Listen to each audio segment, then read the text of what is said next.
In the 1960s, the Hopi people negotiated a contract with the Peabody Corporation. This contract allowed Peabody to drill for oil and use the ANTH aquifer on Black Mesa, part of the Hopi and Navajo reservations. A man by the name of Boyden, a member of the Hopi Nation, was in charge of negotiating the contract. Boyden was, however, actually also working for the Peabody Corporation and was being paid by them to negotiate a contract in their favor. The contract he negotiated gave the Hopi Nation little profit from the draining of the aquifer, and the contract also had no clause requiring renegotiation. This contract with the Peabody Corporation has done more than just rob the Hopi people of a profit. They are now facing increased tensions with their neighbors, the Navajo, and a shortage of potable water. The Hopi should have been able to make more than a marginal profit from the corporation's use of their lands. The Peabody Corporation wanted something they alone could provide, making it sad that Boyden never made use of the nation's leverage in the negotiations. This contract is still in effect in 2010.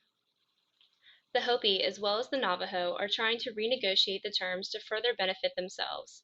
This contract is only a small example of a bigger issue that has plagued Native American people for centuries. The nations are often taken advantage of by corporations or the United States government. Native American nations do not work in the same way as the U.S. government, and they reach consensus on important issues in a manner different from non-Native Americans and the rest of Western culture. This means the government often hurries a process that needs to take time or simply ignores tribal decisions altogether.